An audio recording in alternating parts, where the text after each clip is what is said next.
aqui é contrapor uma imagem de pensamento que corta a história da filosofia, não, uma imagem de pensamento que, segundo Deleuze e Nietzsche,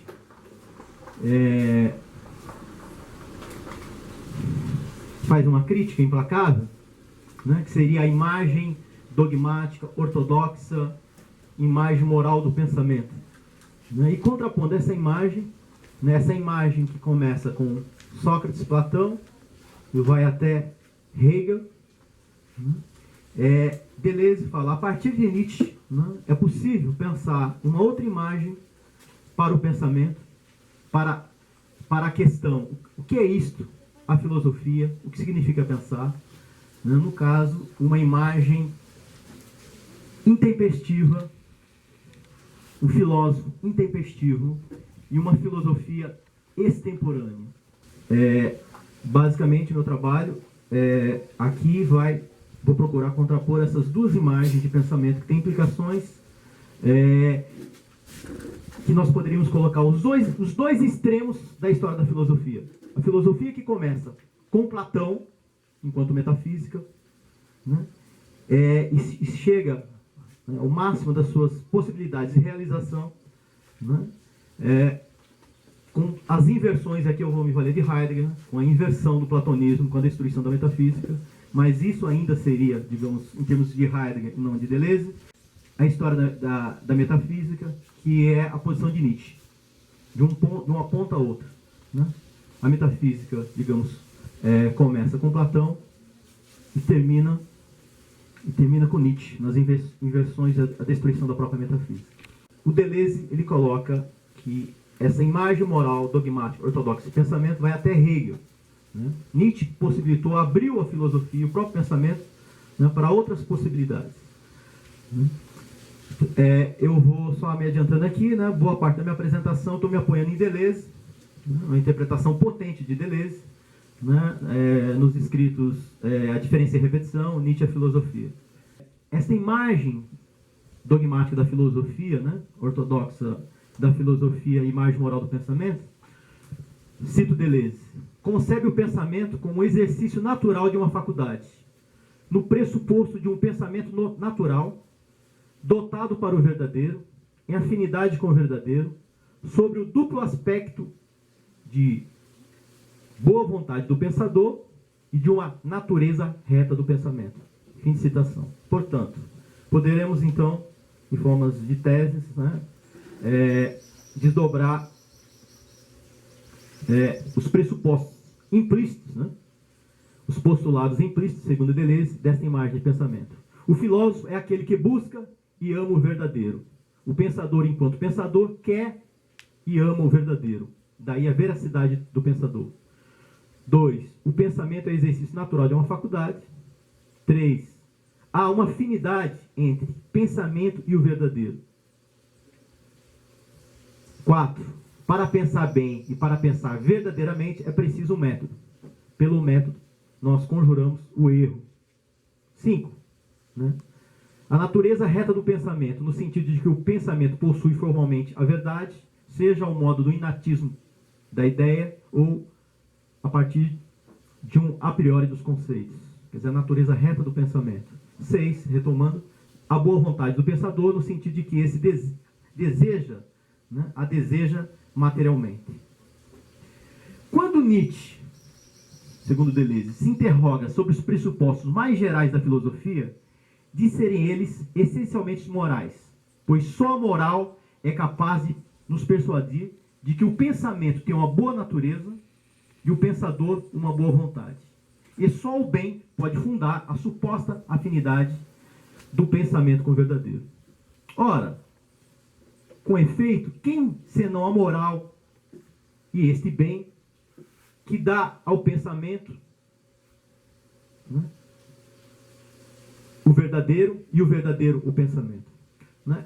A crítica de Nietzsche, né, a filosofia, a tradição da filosofia é isso, os pressupostos mais gerais, seja do ponto de vista ontológico, né, os pressupostos, quer dizer, os conceitos filosóficos, têm as suas condições de possibilidade, ou seja, são provenientes da moral. Né? Então, essa ideia de uma boa vontade do pensador, uma boa disposição, né, uma disposição, e essa afinidade, essa de afinidade com o verdadeiro, Nietzsche vai nessa imagem que está sempre no início da filosofia, né, você vê a moral já moralizando o pensamento, né, e isso tem propósito, digamos assim, né, funciona como uma estratégia para legitimar o ponto de partida da própria filosofia, ou seja, o pensador é de uma boa índole, né, existe uma boa vontade, quer dizer, então a moral ela já funciona, ela já opera, né, para legitimar esse ponto de partida, esse início da própria filosofia. Né? Isso é muito importante, porque vai ter implicações com o asceticismo, com o ideal ascético, né, com o filósofo sacerdote, que Nietzsche vai criticar. Quer dizer, os conceitos filosóficos, né, têm a sua proveniência, condição de possibilidade na moral. A verdade é um valor moral.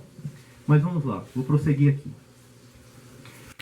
Nesta imagem dogmática do pensamento, o verdadeiro é concebido como um universal abstrato.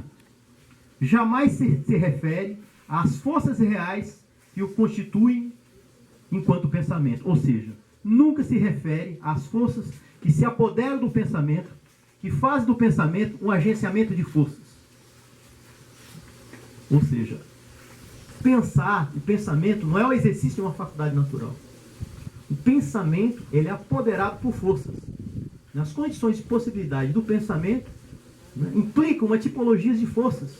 Né, forças reativas, forças negativas, provenientes da igreja, da religião, do Estado, da moral.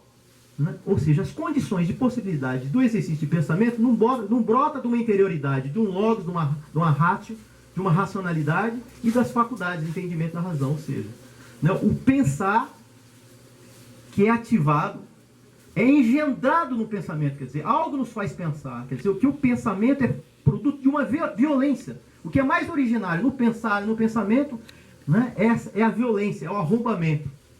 Né? Ou seja, o pensamento, né, pensar é involuntário, não depende de um sujeito, de uma vontade. Não, ou seja, o pensamento, né, tem relação com o fora, com as forças de fora. Isso é muito importante porque a gente associa essa questão do pensamento, né, no caso das filosofias modernas, mas a figura da consciência, da autoconsciência, enfim. Ou seja, as filosofias da consciência, o sujeito transcendental, a relação sujeito-objeto.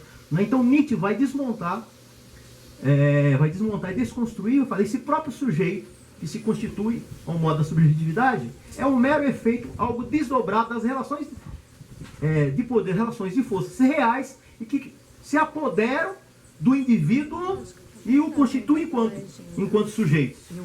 Né? Então a consciência, a autoconsciência, né, reflexiva, quer dizer, são ficções, são produções, ou seja, são mero efeitos do fora.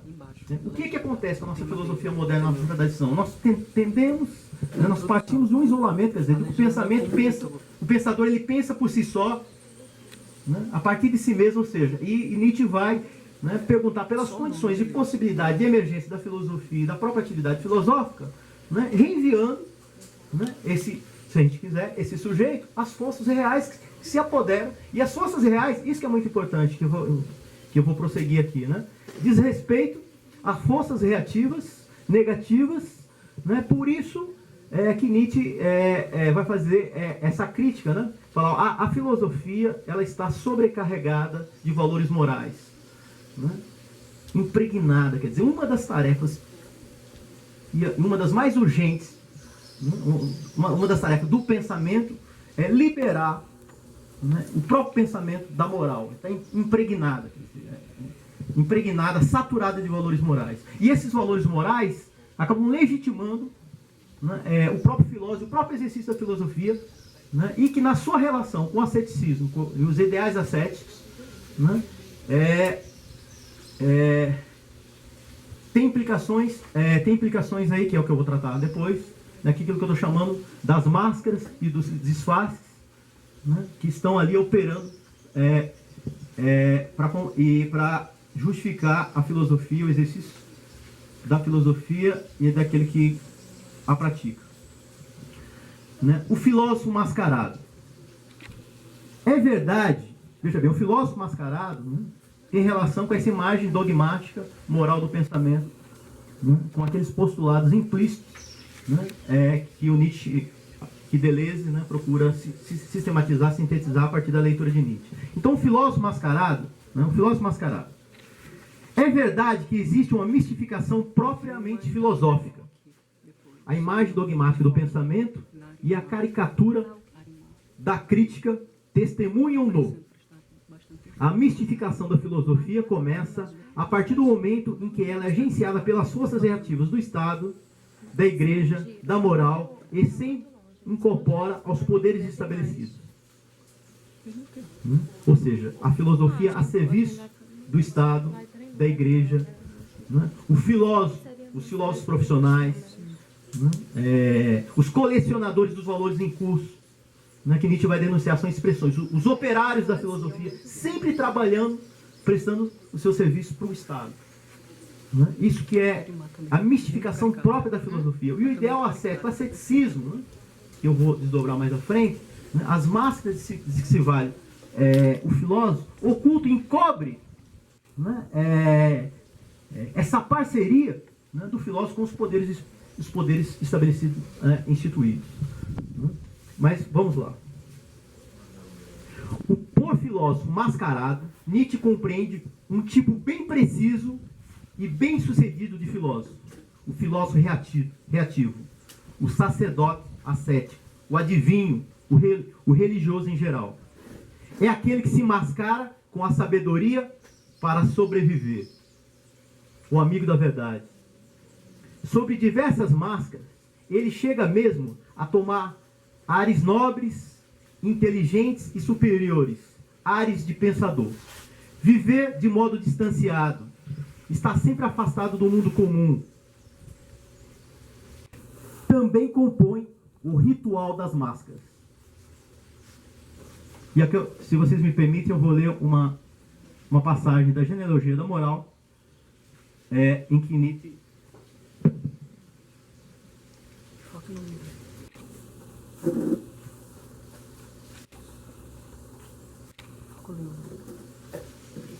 é uma passagem, né, da terceira dissertação, né, que é intitulado O que significam ideais ascéticos, né, é o título da terceira dissertação. Né? O que significam ideais ascéticos? Para os artistas, nada. Ou coisas demais. Para os filósofos eruditos, algo como um instinto e faro para as condições propícias de uma elevada espiritualidade.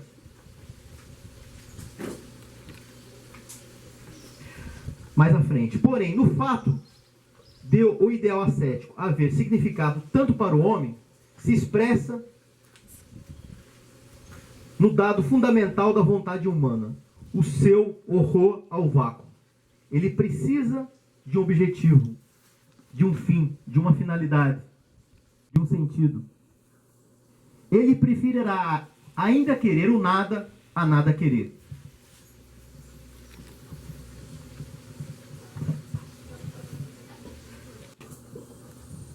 Vamos resumir o fato em formulações breves.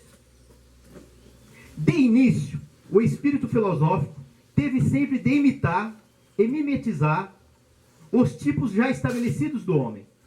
O homem contemplativo, o sacerdote, o feiticeiro, o adivinho, o homem religioso, em suma, para de alguma maneira poder existir.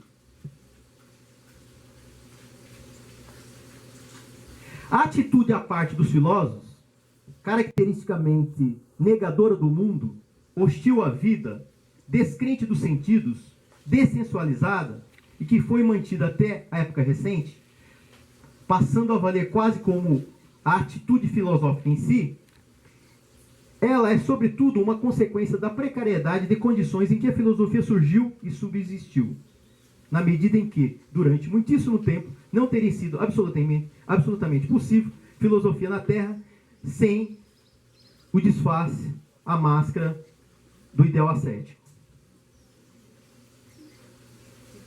Expresso de modo vivo e evidente, o sacerdote ascético serviu, até a época mais recente, como triste e repulsiva lagarta, única forma sobre a qual a filosofia podia viver e rastejar.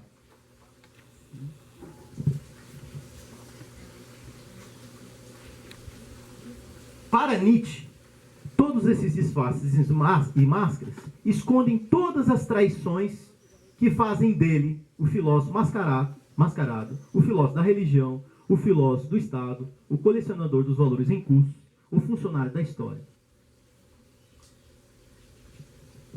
O que eu quero chamar a atenção para vocês, né? Quer dizer que o ideal ascético, esse asceticismo, né? Ou seja, que é próprio das filosofias da transcendência, quer dizer, esse distanciamento, aquilo que se impõe, quer dizer, esse modo de existência separado do filósofo da vida, observa-se hoje dentro do, se a gente for pensar em termos de racionalismo tecnocrático, né, racionalidade técnico-instrumental, quer dizer, você já não tem os valores propriamente divinos, né, mas valores, né, próprios da produtividade, da utilidade, ou seja, o ideal ascético ainda está lá, quer dizer, o filósofo, ele precisa ainda manter, né, uma dada imagem acerca de si mesmo, uma dada imagem acerca do pensamento, né, que implica essa relação de transcendência em relação à vida. Bom, o que significa pensar em Nietzsche? Então vamos pensar essa imagem, né, em contraposição, essa imagem moral do pensamento, ortodoxa, dogmática, né?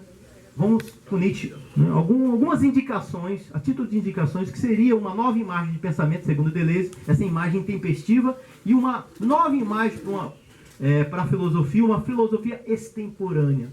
Né? E o que seria essa extemporaneidade da filosofia e essa intempestividade do próprio pensamento?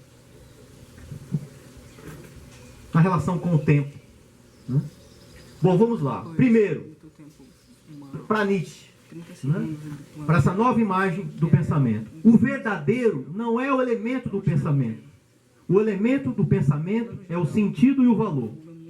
As categorias do pensamento não são o verdadeiro e o falso, mas o nobre e o vil, o elevado e o baixo, consoante a natureza das forças que se apoderam do próprio pensamento. Do verdadeiro e do falso, sempre temos a parte que merecemos. Existem verdades da baixeza. Pelo contrário, os nossos pensamentos mais elevados constituem a parte do falso. Se o elemento do pensamento, para Nietzsche, não pode residir no verdadeiro, Nietzsche se contrapõe e fala a potência do falso, o falso como elemento do pensamento. Né? Por razões que eu vou chegar mais aqui, porque Nietzsche vai dizer, a vida é um erro.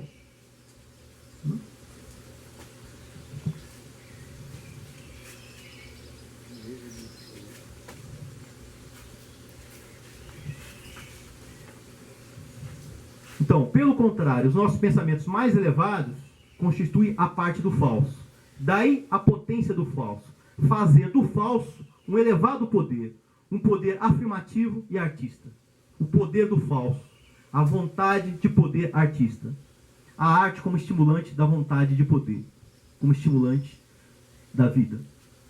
Nas palavras de Nietzsche, cito, a vontade de aparência, de ilusão, de mentira, de dever e mudança, vale aqui como mais profunda, mais originária, mais metafísica do que a vontade de verdade, de realidade e de ser. Fim de citação.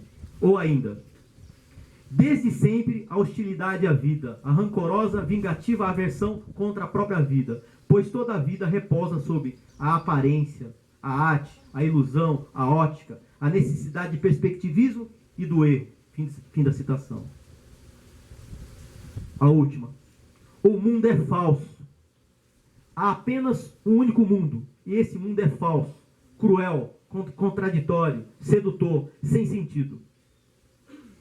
O fato de que a mentira seja necessária para viver pertence a esse caráter terrível e problemático da existência.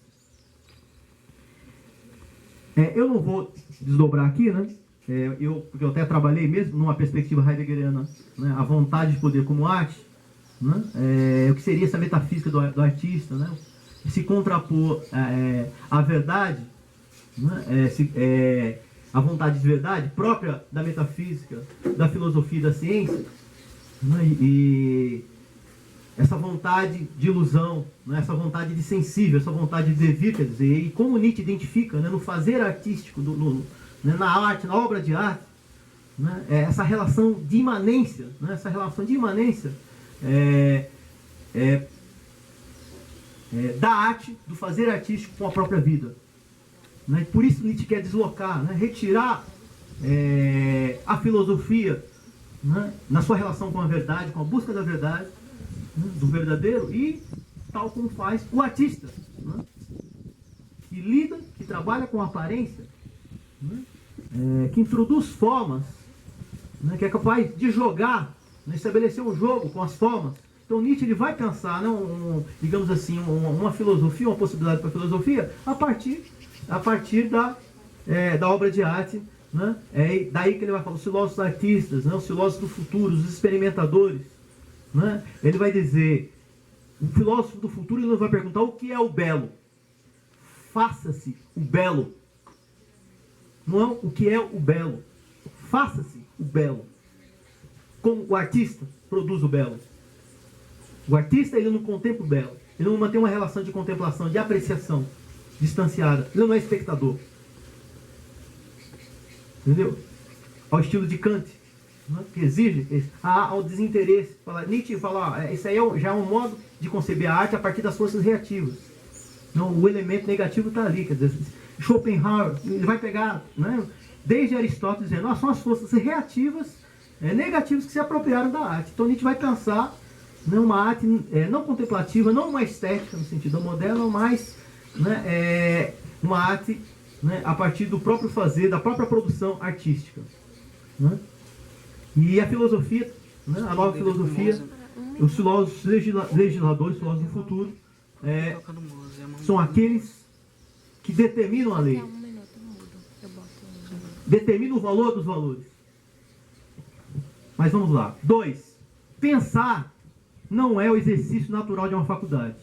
O pensamento nunca pensa só e por si mesmo. Pensar depende de forças ativas ou reativas que se apoderam do pensamento. O pensamento depende de um poder que o force a pensar. A violência, o arrombamento como elemento originário do pensar. A violência das forças que se apoderam do pensamento. Vontade de verdade, indaga Nietzsche. Ora, quem procura a verdade? Quer dizer, o que é que quer aquele que procura a verdade? Qual é o seu tipo e a sua vontade de poder? O tipo ressentido quer a verdade, com base na sua vontade de poder, com base nas forças reativas. O filósofo que serve o Estado, o filósofo que serve a religião, todos querem a verdade. O Nietzsche vai perguntar pelo tipo. Quem é aquele que procura a verdade? Qual é o seu tipo? Ou seja, aquele que busca a verdade já é um desdobramento, já é uma figura desdobrada das forças que se apoderam, são forças reais que introduzem determinados tipos.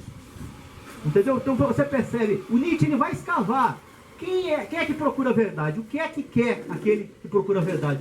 E qual tipo? É o ressentido? É o escravo? É o homem do rebanho? Então Nietzsche vai perguntar, isso que é interessante, né? Nietzsche sempre vai perguntar, para se posicionar algo acerca da natureza do conhecimento, da verdade, enfim, a ciência, a moral. Primeiro, a genealogia é sondar as forças, né? As forças que estão ali troando em luta, quer dizer, e que o conhecimento e o próprio sujeito é um mero efeito de superfície, é algo produzido, algo secundário, desdobrado dessas relações de poder. Nunca se procurar a origem do conhecimento, né? Questões como o que é a verdade, o que é o valor, não pressupor um sujeito já constituído, porque o sujeito ele pode se constituir de N formas, segundo as forças, né, que o produziram, né, de um modo ou de outro. Então para Nietzsche, por isso a ideia de desconstrução do sujeito, quer dizer, há um descentramento do sujeito, que Nietzsche fala que é o sujeito, o eu é a ficção, a invenção da lógica, né? O eu é sujeito e predicados, sujeito e objeto. Nietzsche vai pegar as categorias ontológicas, o filósofo vai dizer, isso aí é a invenção da lógica, então, são ficções, né? Se produziu ele enquanto sujeito, né? O eu, que é o eu. Né? Pessoal, já estou terminando, ok? 3. A relação de imanência e não de transcendência entre vida e pensamento. Filosofias da transcendência. A bela afinidade do pensamento e da vida. Em contraposição à suposta afinidade entre pensamento e a verdade e o verdadeiro. A vida... Aí eu vou chegar mais aqui. Pensar significa, então, descobrir, inventar novas possibilidades de vida, novos modos de existência. Um pensamento que afirma a vida. Uma vida que possibilita um pensamento afirmativo. A vida como uma força ativa do pensamento e o pensamento um poder afirmativo da vida. O filósofo artista como inventor de novas possibilidades de vida. A partir de Deleuze, em Nietzsche a filosofia, podemos sintetizar essa nova imagem do pensamento, né? Ou seja, de um pensamento ativo-afirmativo, sob 3 formas. Primeiro, na forma de uma sintomatologia, na medida em que interpreta os fenômenos, tratando-os como sintomas, cujo sentido deve ser procurado nas forças que os produzem.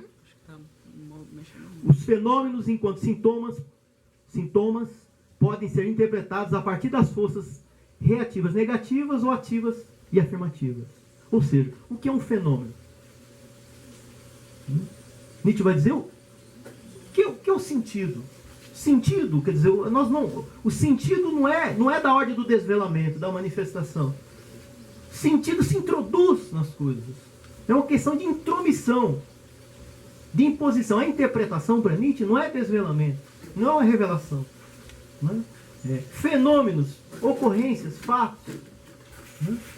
Para Nietzsche já pressupõe um exercício prévio de interpretação, aí a ideia de um perspectivismo a serviço de um tipo de força. São forças que interpretam os fenômenos e lhe conferem determinados sentidos.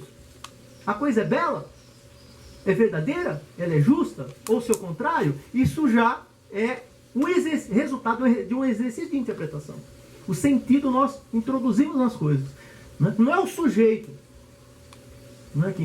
São as forças que se apoderam do sujeito, e, de acordo com a sua posição, vai se dar as avaliações, as apreciações, as valorações, mas sempre tendo como base as forças reais que se apoderaram desse sujeito.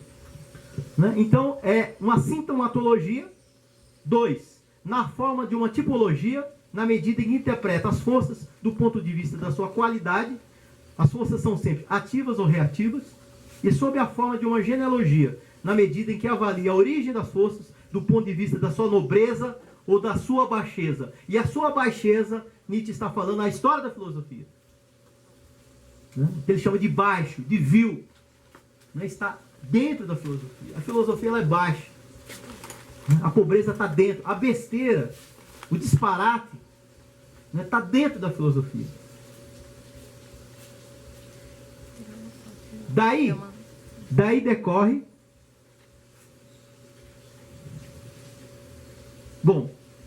Daí decorre que o filósofo, enquanto tal, é um sintomatologista, tipologista e genealogista. Eis a imagem nietzschiana do filósofo do futuro. O filósofo médico é o médico que interpreta os sintomas. O filósofo artista é o que modela os tipos, introduz formas. O filósofo legislador é o legislador que determina a ordem, o valor. Portanto, a genealogia. Em síntese, devemos pensar a filosofia como uma força para Nietzsche.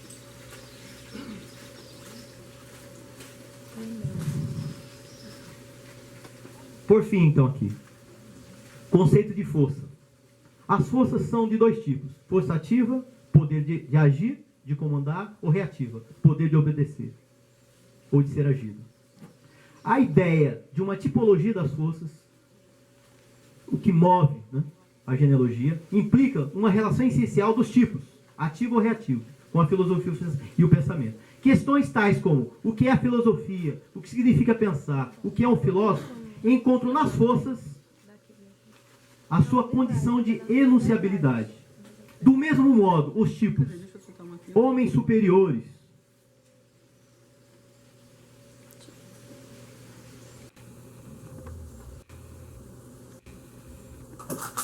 a morte de Deus, a substituição de Deus pelo homem, dos valores divinos, o bem, o belo, o verdadeiro Deus, o ser, pelos valores humanos, o progresso, a utilidade, o bem-estar, a felicidade de todos, Nietzsche vai dizer, não adianta matar Deus, se o modo de vida reativo, nihilista permanece. Quer dizer, esse homem, os homens superiores que mataram Deus, quer dizer, esse homem-deus, esse homem que substituiu Deus, mesmo na ausência de Deus, mesmo na ausência dos valores e dos ideais ancorados no suprassensível qualquer, né, ainda vive um modo de vida reativo. O niilismo ainda está presente. Não adianta matar Deus. Né? Sobre esse aspecto, que se o que mudou, que é o que interessa, né, a qualidade das forças, se você ainda não tem ainda a possibilidade das forças ativas afirmativas. Se sobre os valores do progresso, da utilidade, do bem-estar, da democracia, ainda se propicia formas de vida reativa. Na ausência de Deus, ainda somos homens reativos.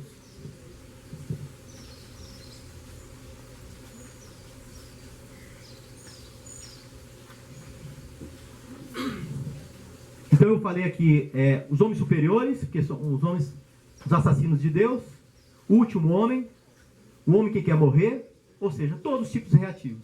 E o super-homem, o único tipo ativo afirmativo, que nós não conhecemos ainda. Ou seja, a história da humanidade é a história do niilismo, sobre as suas múltiplas formas, negativo, reativo, passivo, e os diferentes tipos de homem, de humanidade, ou seja, nós só conhecemos até então um devir reativo. Então, o além do homem, olha só, algo interessante é a diferença com Heidegger aqui, precisa ser posto o super-homem Nietzsche em relação com essa tipologia das forças. Quer dizer, Nietzsche está pensando um tipo afirmativo, um tipo ativo. E até então nós não conhecemos. Temos algumas indicações, sinais, né, na filosofia, na Grécia arcaica, dos pré-socráticos, nas tragédias, mas algumas indicações de um tal tipo. Né? Conclusão. A extemporaneidade da filosofia, pensar de um modo intempestivo. Nietzsche, em luta com o seu tempo, não deixa de denunciar seus contemporâneos. Diz ele, é preciso ser muito baixo para dizer, para pensar aquilo. Dizer isto, pensar aquilo, é preciso ser muito baixo. Daí se segue que, quando alguém pergunta para que serve a filosofia, a resposta deve ser agressiva, porque a pergunta pretende-se irônica e mordaz. A filosofia intempestiva, extemporânea, não serve nem ao Estado, nem à igreja e nem à moral. E nem à escola. Não serve a qualquer poder estabelecido. Não deveria servir ao departamento de filosofia. O departamento, a nossa universidade, as instituições, a gente está falando, o que é o Estado? É isso. As políticas da CAPES. Nós estamos servindo o Estado. A filosofia serve para afligir, atacar. A filosofia que não aflige, que não ataca ninguém e não contraria ninguém, não é uma filosofia. Agora uma citação de Deleuze, que é um pensamento que não faz mal a ninguém, nem aquele que pensa, nem aos outros. Fim de citação. A filosofia serve para atacar o disparate, a baixeza, a besteira, que sempre são as nossas, as do nosso tempo. Assim, a filosofia tem um único uso: denunciar a baixeza que se apodera do pensamento sob todas as suas formas e máscaras. Enfim, fazer do pensamento qualquer coisa de agressivo, de ativo e de afirmativo. Para Nietzsche, a filosofia tem com o tempo uma relação essencial, sempre contra o seu tempo. Crítico do mundo atual, o filósofo forma conceitos que não são nem eternos nem históricos, mas intempestivos e inatuais. A filosofia é sempre intempestiva. Intempestiva em cada época.